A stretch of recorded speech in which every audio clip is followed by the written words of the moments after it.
अस्सलाम वालेकुम, मैं हूं सहर और आप देख रहे हैं प्रॉफिट नेचुरली। नाजरीन, आज की वीडियो में हम आपके लिए लेके आए हैं बहुत ही शानदार कुकिंग टिप्स।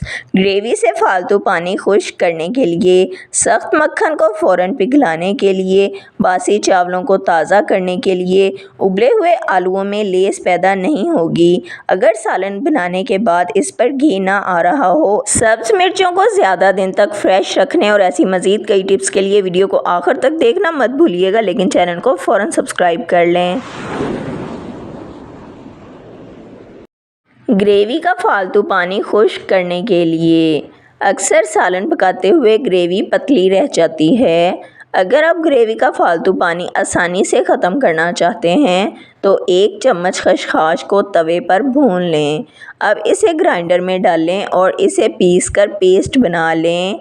अब इस पेस्ट को सालन में शामिल करके हल्की आंच पर थोड़ा सा पका लें। सालन गाढ़ा हो जाएगा। चावलों को टूटने से बचाने के लिए, बिरयानी या पुलाव के चावल सर्व करते हुए अक्सर टूट जाते हैं। इससे बचने के लिए आप चावल देगचे से निकालने के लिए चमचे की बजाय प्लेट का इस्तेमाल करें। प्लेट के इस्तेमाल से चावल टूटने से बच जाते हैं। सख्त मक्खन को आसानी से पिघलाने के लिए, अक्सर मक्खन फ्रिज में पड़ा रहे तो ये सख्त हो जाता है। अगर इसे आप फ़ौरन इस्तेमाल करना चाहते हैं तो इसे कद्दूकश कर लें। इस तरीके से ये गरम टोस्ट पर बआसानी लग जाता है। इसके अलावा ये मैदे की डो में भी अच्छे तरीके से मिक्स हो जाता है। सालन के शोरबे पर घी ना आ रहा हो तो बाज़-औक़ात चने या दाल वगैरह पकाने के बाद घी सालन के ऊपर नहीं आ रहा होता। बहुत ज़्यादा घी भी डाला जाए तब भी ये ऊपर नहीं आता। अगर सालन के शोरबे के ऊपर घी ना आ रहा हो तो थोड़ी सी कसूरी मेथी छिड़ककर 2 मिनट के लिए दम पर रख दें। सालन के शोरबे पर फ़ौरन घी आ जाएगा। नंबर 2, अगर सालन के शोरबे पर घी ना आ रहा हो तो सालन पकाने के बाद इस पर थोड़ा सा देसी घी डाल दें। घी भी ऊपर आ जाएगा और सालन का जायका भी बढ़ जाएगा। सब्ज़ मिर्चें ज़्यादा दिन तक फ्रेश रखने के लिए, अगर आप सब्ज़ मिर्चें ज़्यादा दिन तक फ्रेश रखना चाहते हैं तो इन्हें फ्रिज में रखने से पहले इनकी डंडियाँ उतार दें। इससे मिर्चें ज़्यादा दिन तक तरोताज़ा रहेंगी। बासी चावलों को ताज़ा करने के लिए, अक्सर लोग एक दिन पुराने चावल खाना पसंद नहीं करते, लेकिन अब आपको परेशान होने की बिल्कुल ज़रूरत नहीं। अगर आप बासी चावलों को ताज़ा करना चाहते हैं तो एक देगची में पानी उबालें। अब चावलों को इस पानी में डालें।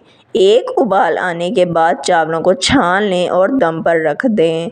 चावल ताज़ा हो जाएंगे। खस्ता और लजीज पकोड़े बनाने के लिए, अगर आप खस्ता और मज़ेदार पकोड़े बनाना चाहते हैं तो पकोड़ों का आमेज़ा तैयार करते हुए इसमें 2 चम्मच चावल का आटा भी शामिल कर दें। इसके साथ बेसन डालकर मिक्स करें। इस तरीके से पकोड़े नहायत लजीज और खस्ता बनेंगे। याद रखें, पकोड़े बनाने के लिए पानी का इस्तेमाल बिल्कुल ना करें।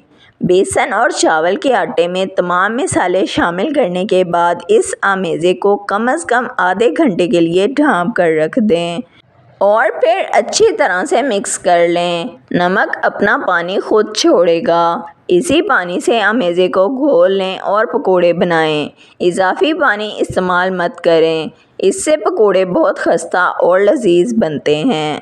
आलू उबालने का सही तरीका, आलू जब भी उबालें तो इन्हें गरम छील लें। अगर आलूओं को ठंडा होने के बाद छीला जाए तो इनमें लेस पैदा हो जाती है और इनका जायका भी अच्छा नहीं रहता। वीडियो पसंद आई है तो वीडियो को लाइक, शेयर और सब्सक्राइब कर दें। बेल आइकॉन को दबा दें ताकि आपको हमारी आने वाली तमाम वीडियोस का नोटिफिकेशन सबसे पहले मिलता रहे। वीडियो को अपने फ्रेंड्स और फैमिली के साथ ज़रूर शेयर करें ताकि वो भी इन कीमती टोटकों से फ़ायदा उठा सकें। अगर आप भी किसी मसले का हल जानना या बताना चाहते हैं तो कमेंट सेक्शन में लिख दें। अपना ख्याल रखिएगा। हमें इजाज़त दीजिए। अल्लाह हाफिज़।